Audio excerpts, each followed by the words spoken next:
আমারা আর রিতার বিয়ে হয়েছে প্রায় ২ বছর হল। গ্রামের থেকে এসে শহরে এসে একটা কাজ করে চলছিল আমাদের সংসার। শহরে আসার পর থেকে আমাদের এখানে চেনা যদি কেউ থাকে সেটা হলো জয়। হঠাৎ করেই আমাদের অফিসে মেলা ওর সাথে। তারপর থেকেই এই অচেনা শহরে কত রকম ভাবেই না সাহায্য করেছে ও আমাদের। সত্যিই একটা ভালো ছেলে ও। শহরে বুকে এমন একটা ছেলে সত্যি খুঁজে পাওয়া যায় না। আর এইসব কথাই আমি আর আমার বউ আর রিতা ডিনার সেরে বেডরুমে শুয়ে শুয়ে আলোচনা করছিলাম। সেদিনের আলোচনার বিষয়টা ছিল একটু আলাদা। কারণ ২ দিন আগেই জয়ের সাথে তার বউয়ের ছাড়াছাড়ি হয়ে গিয়েছে। আমার থেকেও কম বয়সারোকে দেখলে মনেই হয় না যে ওর সাথে এমন একটা জিনিস ঘটতে পারে। কিন্তু কেন যে ওর বউ ওর কাছ থেকে ছেড়ে চলে গেল সেটা আমরা বুঝতে পারলাম না। আমাদের বাড়িতে প্রায় আসে। রিতাকে খুব ভালোভাবেই জেনেও।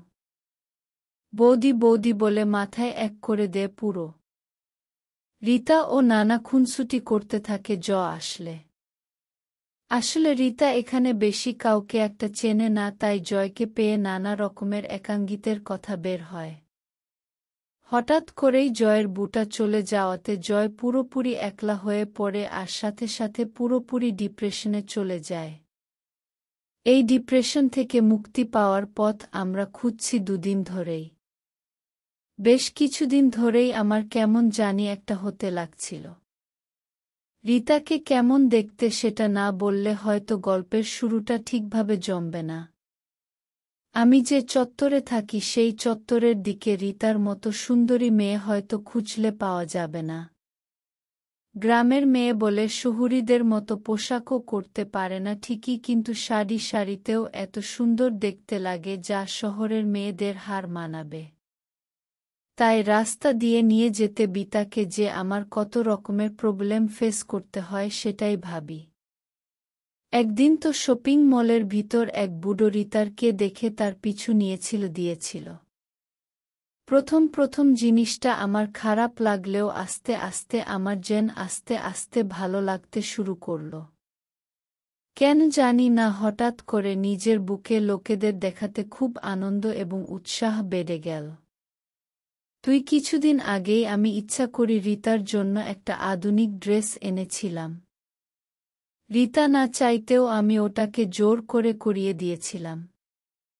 তারপর ওই ড্রেস পরে এই রাস্তা দিয়ে ওকে নিয়ে গেছিলাম বাজারে। প্রত্যেকটা ছেলে ওর দিকে তাকিয়েছিল, সেটা আমি স্পষ্ট বুঝতে পেরেছি।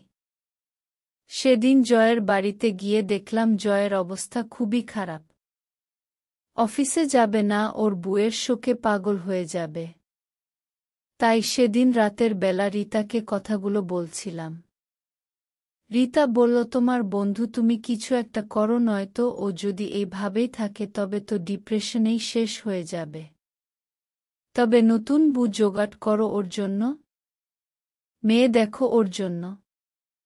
আচ্ছা, মেয়ে দেখার কি আছে, তুমি তো বলো জয় খুব ভালো, তবে তুমি করে দাও না বিয়ে ওর সাথে।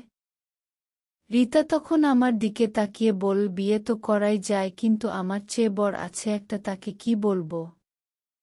আমি রিতার বললাম, কি আর বলবে, তোমার যদি এত ইচ্ছা আমার বন্ধুর সাথে বিয়ে করার, আমার বন্ধুর সাথে একসাথে খেলার, তবে করো না, আমি তোমাকে বারণ দিতে পারি। রিতা আমার দিকে তখন টকবক করে তাকালো। আমার মুখে কোনো রকম বাধাসূচক চিহ্ন না পেয়ে রিতা ভ্রুটা কুঁচকে বলল, তুমি কি আমার সাথে ইয়ার্কি মারছো নাকি সত্যি কথা বলছো। আমি তখন রিতাকে বললাম, ইয়ার্কি মারতে যাব কেন, আমি সত্যি কথাই বলছি। আমি দেখতে চাই আমার বন্ধু কি করে তোমার সাথে খেলে। আমি ওই সোফায় বসে বসে দেখব। কথাগুলো শুনতে শুনতে রিতার মুখটা পুরো লাল হয়ে গেল লজ্জায়। কিন্তু ওর মনে যে এক বিরাট ইচ্ছা জাগল জয়, সেটা ওর চোখের চাহনি থেকে স্পষ্ট বুঝতে পারলাম আমি নিজেও চাইছিলাম। কেন জানি না আমার মনটা উটাল পাতাল করছিল আমার বুকে ওইভাবে দেখার জন্য। আমি আবারও বললাম, তবে কি জয়কে এনে দেব কালকে? রিতার মুখ তখন লাল হয়ে গেছে। আমি রিতার চোখে চোখ রেখে বললাম, কিচ্ছু হবে না, আমি জানি তুমি জয়কে একটু পছন্দ করো। আর তাছাড়া ও আমাদের যা হেল্প করেছে তাতে ওর জন্য এটুকু তুমি করতেই পারো। রিতার মুখে কোনো কথা নেই, ও আমার দিকে ফ্যালফ্যাল করে তাকিয়ে আছে। পরদিন সকালে তাড়াতাড়ি ঘুম থেকে উঠে আমি আগে গেলাম জয় বাড়িতে, তারপর জয়কে মনের দুঃখে কাটছে ওকে গুছিয়ে নিয়ে আসলাম আমার বাড়িতে। বাড়িতে এসে দেখি অবাক কাণ্ড। যেই মেয়ে কাল রাতে না না করছিল বারে বারে, সেই মেয়ে কিনা সারা ঘরবাড়ি গুছিয়ে স্নান করে রেডি হয়ে বসে আছে।